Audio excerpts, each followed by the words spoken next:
Control what you can control sounds simple. It sounds like a quote you scroll past on social media and forget 2 seconds later. But if you actually learn how to live it, your entire emotional world changes. Most people walk around reacting to everything. Someone gives them attitude and their mood flips. Someone talks behind their back and they carry it all day. The weather goes bad and suddenly the whole day is ruined.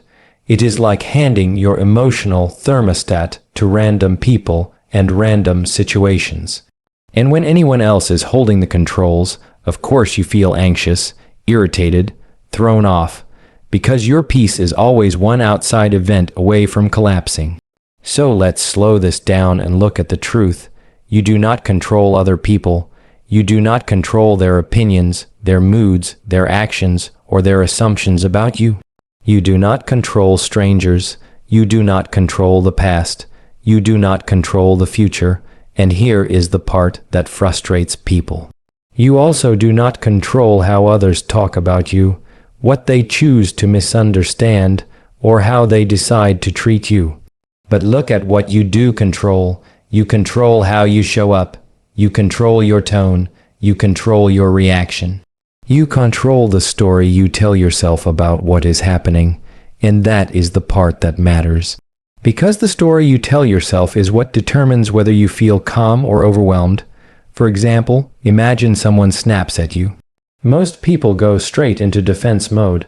They think things like, they are disrespecting me, or they have a problem with me. And once that thought lands, the heart rate increases, the tone sharpens, the irritation builds. But if you choose a different thought, everything changes. If you think, maybe they are having a tough day, or even just this is not about me, suddenly you have space. You have distance, you have control, not control of them, but control of you, and that is enough. Being unbothered is not about being emotionless. It is about being emotionally responsible. It is choosing not to let temporary things pull you out of your character. It is learning how to come back to yourself instead of being dragged by every little wave. A lot of people think peace comes from getting rid of all difficult people and situations. But peace does not come from controlling the outside. Peace comes from learning how to stay steady on the inside. Think of it like standing in the center of yourself. The world can move, people can talk, situations can shift. And you still know who you are. That is control. So when something triggers you, slow down, pause, ask yourself one question: what part of this is mine to control? Most of the time, the answer is very small. Your tone, your body language, your next sentence, your decision to stay or step away. That is your part. Everything else is just noise. And once you start doing this, something powerful happens. People lose the ability to get a reaction out of you. Drama does not feel tempting. Arguments do not feel necessary. You stop attending fights that are not yours. You walk away lighter. This is what it means to be unbothered. Not careless, not cold, just rooted. You cannot control the world, but you can control your response. And that is where your peace lives. Respond, don't react. It sounds like a small difference, but it is the difference between being controlled by your emotions and being in charge of them. Reacting is automatic. It is fast, unfiltered, and fueled by whatever feeling hits you first. Someone says something disrespectful, and your voice rises. Someone cuts you off in traffic, and your anger spikes. Someone ignores your message, and your mind starts building stories about why. Reacting is letting the situation push you around like a leaf in the wind. Responding is different. Responding means you take a second, you pause, you let the emotion show up, but you do not let it drive. It's like being the parent to your own feelings. You don't tell them they're wrong. You just don't hand them the keys to the car. See, reacting is easy because it doesn't require thought. It's survival mode. The brain thinks everything is a threat. But most things aren't threats. They're just uncomfortable. They're just inconvenient. They're just people acting like people. And when you start to understand that, The need to react loses its power.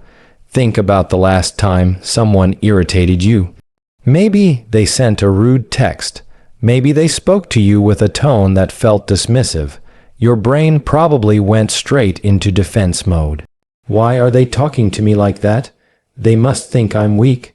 So the reaction shows up strong, fast, loud. But if you pause before responding, something happens. You realize the comment didn't actually control you. You just allowed it to. That pause is everything. That pause is emotional intelligence. That pause is where clarity lives. And the pause does not have to be long. Sometimes it is just one breath, a single inhale where you decide what matters here. Is this worth my energy? Is this worth my peace? Is this worth my identity? Most of the time, the answer is no. When you react, you're trying to match the moment. When you respond, you're matching your values. You're choosing your character instead of letting the situation choose it for you. And here's something important. Responding does not mean being passive. It does not mean letting people walk over you. It does not mean staying silent when you need to speak. Responding can be firm, it can be direct, it can be strong. The difference is that it is chosen, not triggered. It comes from calm, not chaos. It comes from intention, not impulse. You can say, "I'm not okay with that," without yelling. You can say, "Don't speak to me that way," without raising your tone. You can walk away without slamming the door. Strength is not in volume. Strength is in control. When you learn to respond instead of react, people notice. They notice that they can't get under your skin. They notice that you don't get thrown off easily. They notice that you stay level while others get loud. That is power, not the loud kind, the grounded kind, and you'll feel it too. You'll feel yourself becoming someone you trust. Someone who doesn't get carried away by every emotion, every comment, every misunderstanding. You'll feel calmer. You'll make better decisions. You'll protect your peace without having to fight for it. Responding is self-respect in action. It says, "I control me." It says, "My emotions are mine, not something the world can hijack anytime it wants." It says, "I choose who I am in this moment." That is what being unbothered truly looks like, not the absence of emotion, but the presence of choice. Setting clear boundaries is not about building walls to keep people out. It is about drawing lines to keep your peace in. It is deciding where your emotional space begins and ends. And that matters because without boundaries, you become available to everything. Every demand, every opinion, every mood someone else is having. And when you are available to everything, you end up drained, frustrated, and confused about who you are and what you want. Most people struggle with boundaries because they think saying no is rude. They think pulling back is selfish. They think protecting their time and energy means they are being difficult. But here is the truth. Not having boundaries does not make you kind. It makes you exhausted. It makes you resentful. It makes you invisible in your own life. A boundary is not an argument. It is not a fight. It is simply a limit. It is you saying, "This is what is okay with me, and this is what is not." You don't have to yell it. You don't have to explain it. You just have to live it. And living it starts with knowing your values. What matters to you? Your peace, your time, your emotional energy, your space, your sense of self. When you know what matters, it becomes easier to protect it. Let's get real about how boundaries work. When someone speaks to you in a tone that disrespects you, you do not have to match their tone. You can calmly say, "I will not continue this conversation if we cannot speak respectfully." That is a boundary. No drama, no yelling, just direction. When someone keeps asking for your time, but you're exhausted, you can say, "I can't today." Not "I'm sorry." Not a whole story explaining why. Just a simple, grounded limit. When someone tries to make you responsible for their emotions or expectations, you can say, "I understand how you feel, but that is not something I can take on." That is compassion with a boundary. Boundaries are a form of self-respect. They are how you teach people what it means to have access to you. And the people who benefit from you having no boundaries are the ones who will complain the most when you set them. Do not let that scare you. Let it inform you, because the reaction someone has to your boundary often tells you everything about their intentions. Healthy people respect boundaries. They adjust, they communicate, they take accountability. They might not love the boundary, but they will honor it. People who want control, who want access without responsibility, who want your energy without giving any back, they are the ones who get upset. And that is okay. Their reaction is not your responsibility. Your responsibility is protecting the well-being you have to live with every day. Setting boundaries will feel uncomfortable at first, especially if you are used to people pleasing, especially if you grew up being taught that your worth comes from being useful, agreeable, or available. But discomfort is not danger. Discomfort is growth. You are learning to stand in your own life again. And here's the beauty. When you set boundaries, your relationships get clearer, stronger, healthier. The right people stay. The wrong people fade out. And you stop carrying weight that was never yours to hold. Being unbothered is not about ignoring everything. It is about deciding what is actually worth your attention. Boundaries are how you make that decision real. They keep your peace from leaking out. They keep your identity from getting lost in the noise. They keep you steady, centered, and whole. This is how you protect your power without ever raising your voice. Detaching from external validation is not about pretending you don't care what anyone thinks. It's about not needing what they think in order to feel okay about yourself. There is a difference.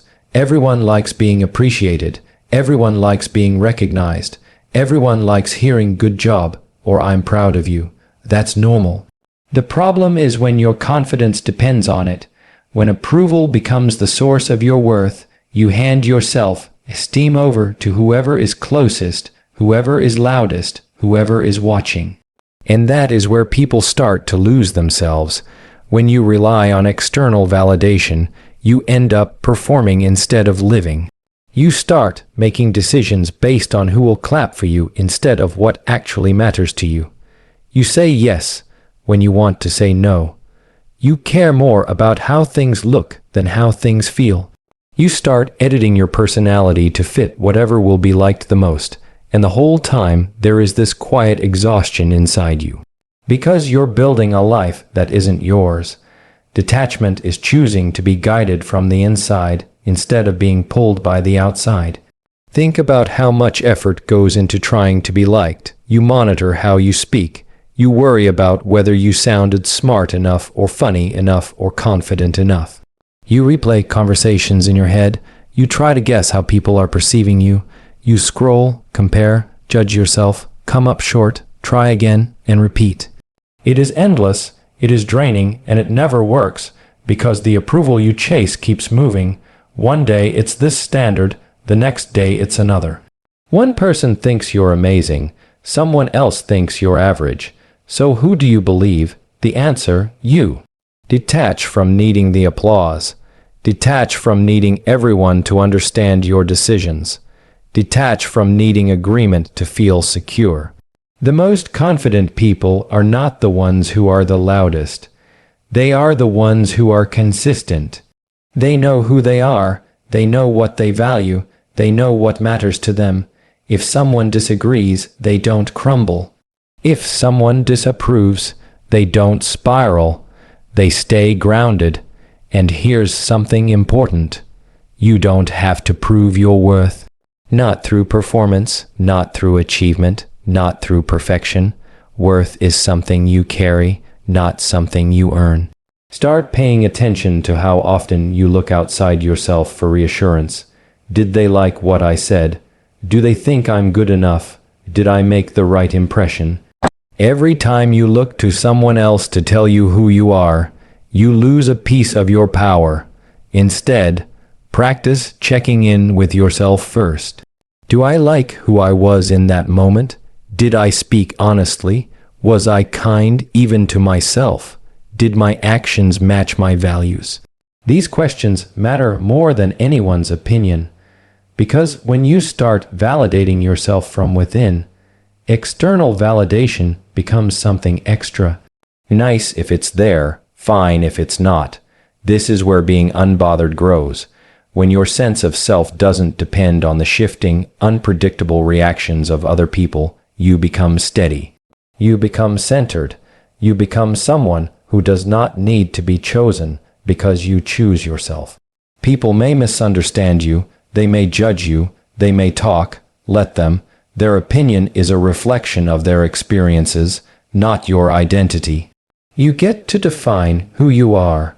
You get to stand in your own worth. You get to live from the inside out, not the outside in. That is what detachment looks like, not distance, not coldness, just peace that doesn't need permission to exist. Letting things go is one of the hardest skills to learn because the mind loves to hold on. It holds on to comments, to memories, to moments where we felt misunderstood or disrespected. It replays them, rewinds them, studies them, as if thinking about them long enough could change what already happened. But holding on does not fix anything. It just drains you. It keeps you living inside moments that are already over. And when you give your attention to what's gone, you lose presence with what's here. Letting go does not mean you are weak. It does not mean you are avoiding the situation. It means you are choosing not to carry unnecessary weight. The same way you would not walk around with a backpack full of bricks for no reason, you do not need to carry every comment, every assumption, every disappointing interaction.